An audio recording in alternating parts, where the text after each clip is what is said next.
తీర్థయాత్రల ప్రేక్షకులకు నమస్కారం. ఒకే పానబట్టం, రెండు శివలింగాలు కలిగి ఉన్న మహిమాన్విత క్షేత్రం.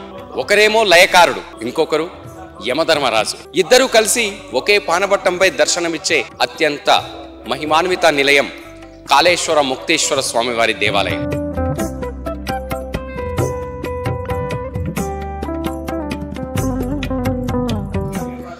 తెలంగాణ రాష్ట్రంలోనే ప్రసిద్ధి చెందిన ఈ ఆలయం దక్షిణ కాశీగా కూడా విరాజిల్లుతోంది.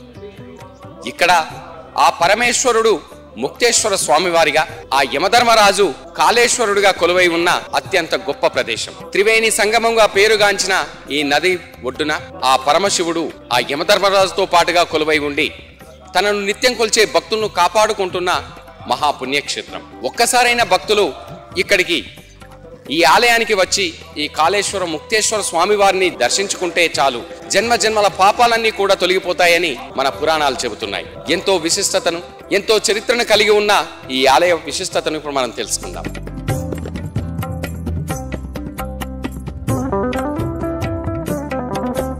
తెలిసి తెలియక జరిగే ఆ దోషాల పరిహారార్థం ఆ త్రివేణి సంగమ జలాలతో ఆ మహాకాళేశ్వరుడికి, కాళేశ్వర ముక్తేశ్వర స్వామివారికి 42 సంవత్సరాల తరువాత మహా కుంభాభిషేకాన్ని ఇక్కడ ఎంతో వైభవంగా జరుపుతున్నారు. ఆ వేడుకకు వివిధ ప్రాంతాల నుండి పెద్ద ఎత్తున భక్తులు తరలివచ్చి ఆ స్వామివారిని దర్శించుకుంటూ ఉన్నారు. ఆ క్రతువును, ఆ స్వామివారికి జరిగే నిత్య పూజ కైంకర్యాలను, భక్తుల దర్శనాలను కూడా ఇప్పుడు మనం తీర్థయాత్రల ఛానల్లో వీక్షిద్దాం.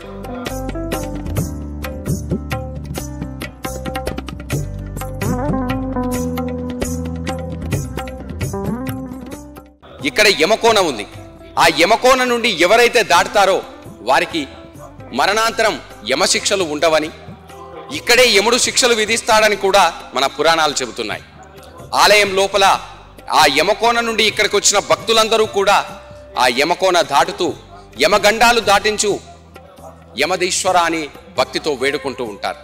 అందుకే ఇక్కడ ఆ ముక్తేశ్వరుతో పాటు ఆ యమధర్మరాజును కూడా దర్శించుకుంటే ఆ శివుడి ఆజ్ఞ ప్రకారం మరణాంతరం ఎలాంటి యమగండాలు ఉండవని, యమశిక్షలు ఉండవని కూడా ఆ శివుని ఆజ్ఞగా ఆ యమధర్మరాజు పాటించాడని చెప్తారు. అందుకే భక్తులందరూ కూడా ఇక్కడ కాళేశ్వర ముక్తేశ్వర స్వామి వారిని దర్శించుకోవడానికి నిత్యం తరలి వస్తూ ఉంటారు.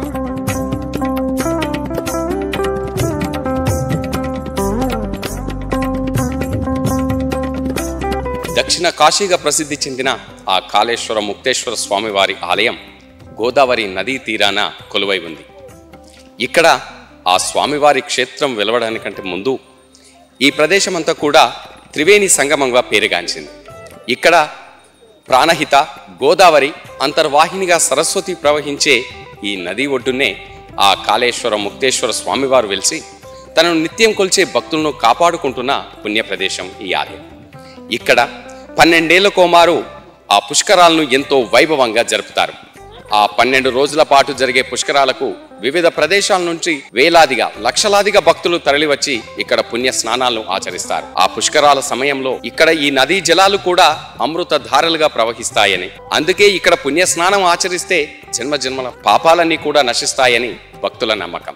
ముందుగా ఇక్కడ ఆ పరమశివుడు ముక్తేశ్వర స్వామి వారిగా వెలిసిన అనంతరం యమధర్మరాజు కోరిక మేరకు ఆయనను కాళేశ్వరుడిగా తనతో పాటే ఇక్కడ కొలువు తీర్చుకొని ఆ భక్తుల చేత నిత్య పూజలు అందుకుంటూ ఉన్నాడు. జన్మాంతరంలో ఒక్కసారైనా ఈ కాళేశ్వర క్షేత్రాన్ని దర్శిస్తే చాలు, జన్మాంతర పాపాలన్నీ కూడా తొలగిపోతాయని, మరణాంతరం ఎలాంటి ఆ శిక్షలు ఉండవని కూడా పరమశివుడే ఆ యమధర్మరాజుకు తన యొక్క ఆజ్ఞను ఇచ్చాడని చెప్పి కూడా ఇక్కడి స్థల పురాణం చెబుతోంది.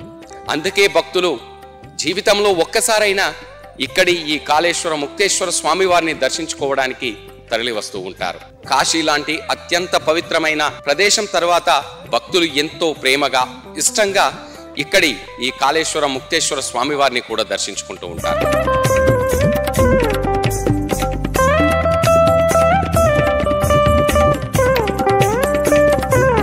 ప్రాణహిత, గోదావరి అంతర్వాహినిగా సరస్వతి, ఇక్కడ 3 నదులు ఆ సంగమమే. త్రివేణి సంగమంగా ప్రసిద్ధి చెందిన ఇక్కడ ఈ నదీమ తల్లులలో పుణ్య స్నానాలు ఆచరించడానికి వివిధ ప్రాంతాల నుండి పెద్ద ఎత్తున భక్తులు తరలి వస్తూ ఉంటారు. త్రివేణి సంగమంలో పుణ్యస్నానం, ఆ మహాకాళేశ్వరుడి దర్శనం జన్మ జన్మల అదృష్టంగా భావిస్తారు భక్తులు. నిత్యం కూడా భక్తులు ఇక్కడికి ఈ త్రివేణి సంగమానికి తరలి వచ్చి నిత్య పూజాధికాలు ఆ నదీమ తల్లికి కూడా భక్తి శ్రద్ధలతో పూజలను జరుపుకుంటూ ఉంటారు. విహార యాత్రకు కూడా వివిధ ప్రదేశాల నుంచి భక్తులు ఎప్పుడూ కూడా రద్దీగా తరలివచ్చి ఇక్కడ పుణ్యస్నానాలను ఆచరించి తరిస్తూ ఉంటారు. త్రివేణి సంగమంలో పుణ్యస్నానం ఆచరించిన భక్తులు కాలినడకన ఆ కాళేశ్వర ముక్తేశ్వర స్వామివారి దర్శనానికి కదులుతారు. ఎంతో పవిత్రమైన జలాలుగా పేరుగాంచిన ప్రాణహిత గోదావరి అంతర్వాహినిగా సరస్వతి ప్రవహించే ఈ త్రివేణి సంగమంలో స్నానం జన్మజన్మల పాపాలను కూడా హరిస్తుందని భక్తుల నమ్మకం. ఒకవైపు ప్రాణహిత, ఇంకొక వైపు గోదావరి అంతర్వాహినిగా సరస్వతి ప్రవహించే ఈ త్రివేణి సంగమం ఎంతో విశిష్టతను కలిగి ఉంది. తీర్థయాత్రల ఛానల్లో ఇప్పుడు మనం వీక్షిస్తూ ఉన్నాం. మహా సంప్రోక్షణ జరుగుతున్న 42 ఏళ్ల తరువాత ఈ కార్యక్రమానికి కూడా పెద్ద ఎత్తున భక్తులు తరలివచ్చి ఆ త్రివేణి సంగమంలో పుణ్య స్నానాలను ఆచరిస్తూ ఉన్నారు.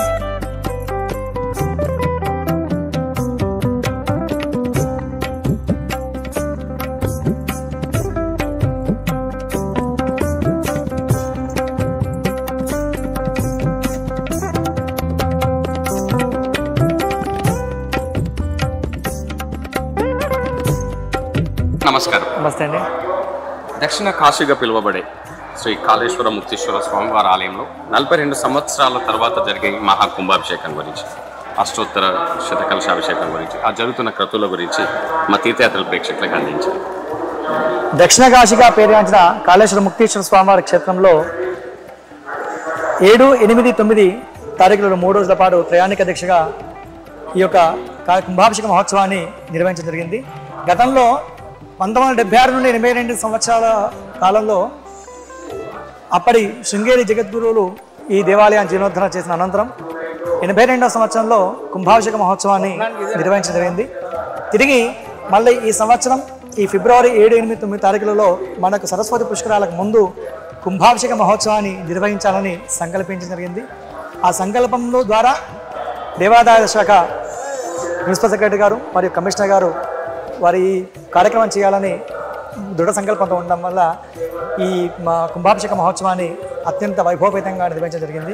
ఇక ప్రధానంగా ఉన్న దేవాలయంలో కాళేశ్వర ముక్తేశ్వర స్వామి వారు ఒకటే ప్రాణవాటిపైన 2 శివలింగాలుగా వెలవడం, త్రివేణి సంగమం తీరంగా అవ్వడం, అలాగే గర్భాలయానికి ఎక్కడా లేని విధంగా 4 ద్వారాలు కలిగిన క్షేత్రం ఉండడం, ఇక్కడ యమధర్మరాజు పూజలు అందుకున్నప్పటికీ కూడా యమధర్మరాజు కూడా శివలింగ రూపంలో ఇక్కడ కొలువై ఉన్నారు.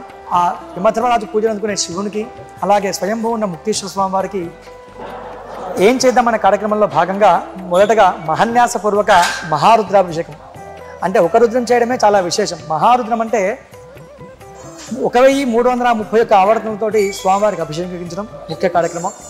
అలాగే భక్తులకు విశేషంగా వారికి ప్రసాదం అందించడంలో ద్వారా, అలాగే స్వామివారికి అభిషేకం చేయడంలో విశేష కార్యక్రమంలో సహస్ర ఘటాభిషేకం అంటే 11 వేదికలుగా ఒక్కొక్క వేదికలో 108 కలశాలను స్థాపించి ఆ కలశాల వర్ణను అలాగే అధిదేవతలన్నీ కూడా ప్రతిష్ఠించి ఆ కలశంలోని జలాలతోటి స్వామివారికి మూర్తికి అభిషేకం చేయడం ఇక్కడ కార్యక్రమం జరిగింది.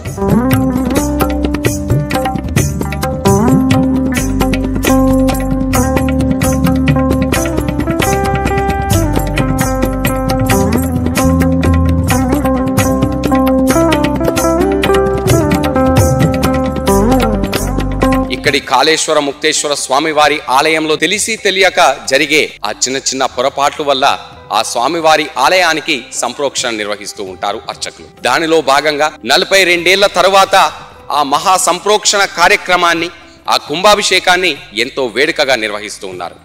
ఈరోజు తీర్థయాత్రల ఛానల్లో మనం వీక్షిస్తూ ఉన్నాం.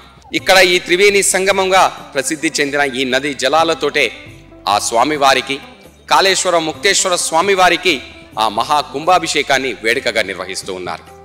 వివిధ ప్రాంతాల నుండి నిత్యం కూడా భక్తులు తరలివచ్చి ఇక్కడ ఈ త్రివేణి సంగమంలో పుణ్య స్నానాలను ఆచరిస్తూ ఉంటారు. మహిళలు ఎంతో భక్తి శ్రద్ధలతో దీపాలను కూడా వదులుకుంటూ ఉంటారు. పితృ కార్యక్రమాలను అలాగే పిండ ప్రదాలను కూడా ఈ త్రివేణి సంగమంలో చేస్తూ ఉంటారు. ఆ పితృ కార్యక్రమాలను ఇక్కడ చేస్తే ఆ మరణం చెందిన వారి ఆత్మ కూడా ఆ శివుని వద్దకే చేరుకుంటుందని, వారు సంతృప్తిగా ఉంటారని కూడా మనకు పురాణాలు చెబుతూ ఉన్నాయి.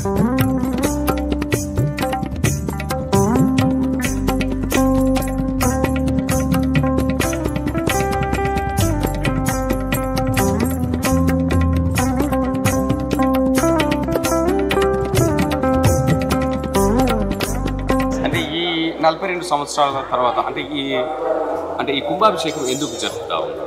ఆగమ శాస్త్ర ప్రకారంగా ప్రతి 12 సంవత్సరాల కోసం కుంభాభిషేకం చేయడం విశేషం అన్నమాట.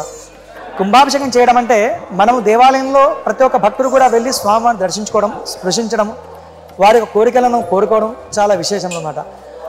ఆ కోరికలు కోరిన స్వామివారు మనకు ముందుగా మన యంత్ర ప్రతిష్ఠ తర్వాత మూర్తి ప్రతిష్ఠ, తర్వాత మూర్తికి ప్రాణ ప్రతిష్ఠ చేయడం విశేషం. ఈ ప్రాణ ప్రతిష్ఠ అటువంటి లింగము ఆ శివుడు కానివ్వండి, ఏ దేవాలయంలో ఆ దేవత ఒక మూర్తి మన గోపురం దాటి లోపలికి వస్తాం. ఏ కామ్యంతో వస్తున్నామో ఆ కామ్యాన్ని తీర్చడానికి స్వామివారు వారి యొక్క అనుగ్రహాన్ని కలిగిస్తారు. వారి అనుగ్రహం కలిగించడం ద్వారా వారి మూర్తి యంత్రం యొక్క శక్తి బలహీనపడుతుందని శాస్త్రాలు చెప్తుంది. ఆ బలహీనపడినటువంటి ఆ యంత్రం యొక్క మూర్తి యొక్క తేజస్సును పెంచడానికి కళ్యాణ్యాస పూర్వకంగా కుంభాభిషేకం చేయడాన్ని ఆగమ శాస్త్రం వివరించిందన్నమాట. ఆగశాస్త్ర ప్రకారంగా మనం ప్రతి 12 సంవత్సరాలకు ఒక్కసారి కుంభాభిషేకం చేయడం ఆనవాయితీ. అంటే దక్షిణ కాశీగా పిలువబడే అంటే కాళేశ్వరం ముక్తేశ్వర స్వామివారి ఆలయంపై చాలా చరిత్ర పురాణాలు మనం తీసుకుంటే స్కాంద పురాణంలో వివిధ రకాలుగా వర్ణించారు స్వామివారి గురించి ఉంది. అంటే గోదావరి నది త్రివేణి సంగమంగా పిలువబడే నది ఒడ్డునే స్వామివారు. అంటే స్వామివారు ఫస్ట్ ఇక్కడ అంటే మొదటగా ముక్తేశ్వర స్వామివారిగా వెలిసింది నిజమేనా? అవునండి. అంటే ఇక్కడ కాశ్యాం మరణానుముక్తి, ముక్తీశ్వరాన్ దర్శనానుముక్తి. కాశీ లోపల మరణించి వారి మాత్రమే మోక్షాన్ని ప్రసాదిస్తే విశ్వేశ్వరుడు, ఇక్కడ దర్శనం చేత మాత్రాన్ని సర్వప్రాణకోడిగా తరింపజేస్తున్నాడు ముక్తేశ్వరుడిగా. దానికంటే ముందు ఒక ఇతిహాసం ఉంది. నారద మహర్షి కలహప్రియుడు కాబట్టి గోదావరి గంగామాత ఇద్దరు కూడా కూర్చున్నప్పుడు ఉభయో తీర్థరాజాయ పావనాయ నమో నమః నమస్కరిస్తారన్నమాట. మీ ఇద్దరిలో ఎవరైతే తీర్థరాజమో వారికి నా యొక్క నమస్కారం అని చెప్పి నమస్కరిస్తాడు. ఆ నమస్కరించినప్పుడు గోదావరి మాత నేను బ్రాహ్మణ కన్యను, నా నదిలో స్నానం చేస్తే కనుక సర్వ పాపాలు హరించకపోతే కాబట్టి నేనే గొప్పదానని గోదావరి మాత చెప్తుంది. అప్పుడు గంగామాత నేను రాజకన్యను, అలాగే నా చెంత విశ్వేశ్వరుడు ఉన్నాడు, నా దగ్గర ఎవరైతే మరణిస్తాడో వాళ్ళ ముక్తి ప్రదాయించే క్షేత్రం నాలో ఉంది కాబట్టి నేనే గొప్పదానని అప్పుడు గంగామాత ఇద్దరు కూడా వాదోపవాదాలు జరుగుతుందన్నమాట. ఆ సమయంలో గోదావరి మాత అలంకపుని ఇక్కడ ఈ క్షేత్రం దగ్గర అఘోరమైన తపస్సు చేస్తుంది. అప్పుడు ఈశ్వరుడు ప్రత్యక్షంగా అడుగుతున్నమాట, ఎందుకంటే అమ్మ మీరు తపస్సు చేస్తున్నారు, ఈ తపస్సు ఎందుకు చేస్తున్నారు అంటే విశ్వేశం చెందిన గంగా క్షేత్రంలో కాశీలో మీరు వెలుస్తున్నారు, ఎవరైతే అక్కడ మరణిస్తా వాళ్ళందరికీ మోక్షం ప్రసాదిస్తున్నాడో అలాంటి క్షేత్రం నాకు కావాలని నిర్మించమని చెప్తారనమాట. అప్పుడు ఈశ్వరుడు గమనించి విశ్వకర్మ చేత ఒక ఆలయాన్ని నిర్మింపజేశాడు. ఆ నిర్మించిన ఆలయమే అక్కడ ముక్తేశ్వర స్వామి ఆలయం. ఇక్కడ ఆదిముక్తేశ్వర స్వామి దేవాలయం ఒక 1/2 కిలోమీటర్ దూరంలో ఉంటుంది. ఆ దేవాలయం ముందు వెలిసిన దేవాలయం అన్నమాట. ఆ దేవాలయంలో ఎవరైతే దర్శనం చేస్తారో వాళ్ళకే మోక్షాన్ని ప్రసాదిస్తారని వరమిచ్చాడనమాట ఈశ్వరుడు. ఆ వరప్రభావం చేత అక్కడ ఎవరైతే ఆదిముక్తేశ్వర స్వామిని దర్శనం చేసుకున్నారో వాళ్ళందరినీ కూడా కైలాసం తీసుకెళ్తున్నాడు ఈశ్వరుడు. అప్పుడు యమధర్మరాజు పని లేకుండా అయిపోయి యముడు ఇక్కడ యమకోణం దగ్గర తపస్సు చేయడం ద్వారా యముడికి వరమించడం చేత ఇక్కడ కాళేశ్వర క్షేత్రంలో మొదటగా కాళేశ్వరునిగా యమధర్మరాజు పూజలు అనుకుంటున్నాడు, తర్వాత ఈశ్వరునిగా ముక్తేశ్వర స్వామిని పూజ అనుకుంటున్నాడు అన్నమాట.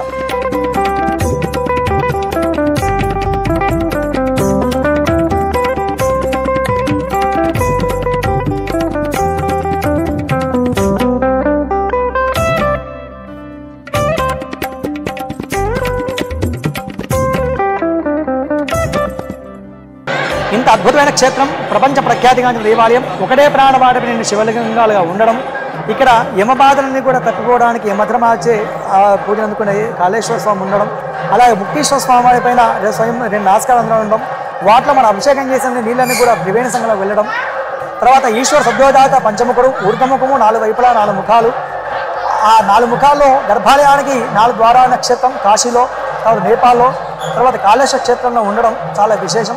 ఇంత అద్భుతమైన క్షేత్రము, త్రివేణి సంగమ తీరము. అంటే ఎక్కడైనా కూడా ఒక నదీ పుష్కరం వస్తుంది. ఇక్కడ 3 నదీ పుష్కరాలు వస్తాయి. ఇప్పుడు నెక్స్ట్ మన ఈ మేలో వచ్చేటువంటి పుష్కరాలు, సరస్వతి పుష్కరాలు కూడా ఇక్కడ క్షేత్రంలో ఉండడం, ఈ క్షేత్రంలో నేను అర్చకత్వంగా నేను సేవ చేసిన భాగ్యం నాకు కలగడం నా పూర్వజన్మ సుకృతంగా భావిస్తున్నాను.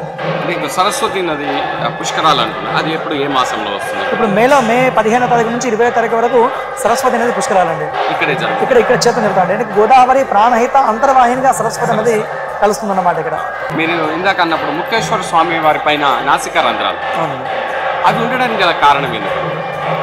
ఉచ్ఛ్వాస నిశ్వాసాల్లో ఈ నాస్కారం రాగా ముక్కలు అనమాట. శివుడు ఉచ్ఛ్వాస నిశ్వాసాల్లో కొలువై ఉండడం, ఇక్కడ గోదావరి అంతర్వాహిని సరస్వతి నదిని అభివర్ణించడానికి ఈ నాస్కారంలో కూడా తోడై ఉండవని, అక్కడ విశ్వేశ్వరునికి ఎక్కడైతే మనకు మరణించడానికి గంగామాతకు శివుడు వరమిచ్చాడో ఇక్కడ ముక్తేశ్వర స్వామి వారికి ముక్తి అని కలిగించడం కోసమని, ఆ నిశ్వాసంతో ఉండడం కోసమని క్షేత్రంలో కొలువై ఉన్నాడని, ఇక్కడ గోదావరి ఉంది కాబట్టి గోదావరి మాతకు ప్రాణహిత అనేది ఉపనదిగా రావడం, అక్కడ అంతర్వాహిని వెళ్ళడానికి ఇక్కడ ముక్తేశ్వర స్వామి నాస్కారంగాలు శివుడే పుట్టించినట్టుగా శాస్త్రాలు చెప్తున్నాయండి. గ్రహ దోషాల పీడ నిమిత్తం మనకు శ్రీకాళహస్తి తర్వాత ఇక్కడ కాళేశ్వర ముక్తేశ్వర స్వామి అంటే అక్కడ జరుపుకున్నా ఇక్కడ జరుపుకున్నా అంటే దోష పరిహారం ఖచ్చితంగా అండి. అంటే ఇక్కడ మనకు దాదాపు మన మంగళవారం వచ్చేసి 100 నుంచి 200 పూజలు అవుతున్నాయండి. దాంట్లో 90% మంది ఖచ్చితంగా మాకు దోష నివృత్తి అవుతుందని చెప్తున్నారు. 100% చెప్పగలుగుతాం. కాకపోతే ఏంటంటే మాకు మళ్ళీ సెకండ్ సారి వచ్చి దర్శనం చేసుకునే వాళ్ళు, అయ్యా మేము ఈ కోరిక కోసం వచ్చామండి, మేము మా వివాహం కోసం వచ్చామండి, మాకు సంతానం కోసం వచ్చామండి, లేదా మా విదేశీయానం పోదాం అనుకొని మేము ముందు వచ్చి దర్శనం చేసుకున్నామండి, మాకు సంతానం కోసమని, ఉద్యోగాల కోసమని, తర్వాత విదేశీయానం కోసమని మేము ఈ పూజలు చేసుకున్నామండి, మాకు నివృత్తి అవుతుందని చాలామంది చెప్పడం మాకు చాలా సంతోషం కలిగించే విషయం అండి. ఇక్కడ అంటే ఆ స్వామివారి యొక్క మహిమ అంత విశేషంగా ఉందన్నమాట. ఇక్కడ ఉపాలయాలు కూడా అంటే ఉపాలయాలుగా చాలా ఆలయాలు అంటే అమ్మవారు కూడా వేరే నామంతో ఇక్కడ పిలువబడుతుంది. ఆ నామం ఏంటి అంటే ఇక్కడ ముక్తీశ్వరుని భార్య పేరుగా శుభానందగా వర్ణించారండి. అంటే ఈశ్వరుడికి ఎన్ని పేర్లు ఉన్నావో అమ్మవారికి కూడా అన్ని పేర్లు ఉన్నాయి. ఇక ముక్తీశ్వరుని భార్య పేరు శుభానంద, శుభాలు ఆనందాలు చేకూర్చేటువంటి తల్లి అన్నపూర్ణాదేవి స్వరూపంలో కొలువైందని ఇక్కడ నృత్యభంగంలో అమ్మవారు నిల్చొని ఉంటుంది. ఇక్కడ ఆ నృత్యభంగంలో అమ్మవారు నిల్చొని ఉండడం చాలా విశేషం అన్నమాట. అమ్మవారు దర్శించుకున్నాక మన నవరాత్రుల్లో ఇక్కడ ప్రతిరోజు చండీ హవనం చేయడము, శ్రీచక్రార్చన చేయడము, అక్కడ ముందుగా శృంగేరి స్వామివారు స్థాపించిన ఇక్కడ ఆ శ్రీచక్రం కొలువై ఉండడం, అక్కడ స్వామివారి అమ్మవారిని కొలుచుకుంటే కనుక అమ్మవారి మనసు దండం పెట్టి కోరిక కోరుకుంటే 100% ఇక్కడ నెరవేరుతుందండి. అలాగే ఇక్కడ పక్కకే మనకు సరస్వతి అమ్మవారి దేవాలయం, ప్రపంచంలో సరస్వతి అమ్మవారి దేవాలయం 3 ఉన్నవండి. కాశ్మీర్లో బాల సరస్వతి, బాసలో జ్ఞాన సరస్వతి, కాశ్మీర్లో మన కాళేశ్వరం లోపల మహాసరస్వతి వృద్ధ రూపంలో మహాసరస్వతి అమ్మ కొలువైన క్షేత్రం. అంటే ఇక్కడ 18 సంవత్సరాల వయసు వాళ్ళు కూడా మాటలు అని వాళ్ళు అమ్మవారి పసుపు నాలుక పైన వేసుకుంటే మాటలు వచ్చినాయని, ప్రతి ఈ వసంత పంచమికి తర్వాత మూలా నక్షత్రంలో అంటే నవరాత్రుల్లో వచ్చే మూలా నక్షత్రంలో అమ్మవారికి అక్షయాభ్యాసం చేసుకోవడం, పిల్లలు అమ్మవారిని దర్శించుకోవడం, అమ్మవారిని కోరుకోవడం చాలా విశేషం అన్నమాట. అలాగే అరసవెల్లి కోనార్క్ తర్వాత కాళేశ్వర క్షేత్రం మాత్రమే సూర్యనారాయణ స్వామి ఆలయం కొలువైన క్షేత్రం అండి. అంటే జయ విజయులకు సూర్య భగవానుడు తులాభారం నిరూపించాడు కాబట్టి అరసవెల్లి కోనార్క్ కాళేశ్వర క్షేత్రంలో సూర్యనారాయణ స్వామి వారి ఆలయం కూడా కొలువైందండి. ఇక్కడ ఇంకొక చిన్న ప్రశ్న గురుగారు, అంటే ఇక్కడ ఎక్కడ చూసినా విభూతి ఉండదు రాళ్ళ నుంచి, అది పాషాణపేటిక విభూతి అంటారు అన్నదాన్ని. అంటే ఈశ్వరుడు విభూతి ధారణ చేసిన తర్వాత ఒక రేణు ఆ నుంచి బిందువు ఇక్కడ ఈ ప్రాంతంలో ఆదిముక్త దేవాలయం పడడం, అక్కడ ఇక్కడ 1/2 కిలోమీటర్ దూరంలో తవ్వినా కూడా ఒక బండరాయి ఉంటుందండి. ఆ బండరాయి పగలగొడితే బండరాయిలో విభూతి ఉండడం చాలా విషయం. దాన్ని పాషాణ పేటిక విభూతి, పాషాణం అంటే నుదురు, పాషాణ పేటిక విభూతి అని ఆ బండరాయిలో దొరుకుతాయండి. అది ప్రత్యక్షంగా కనబడుతుంది మనకి.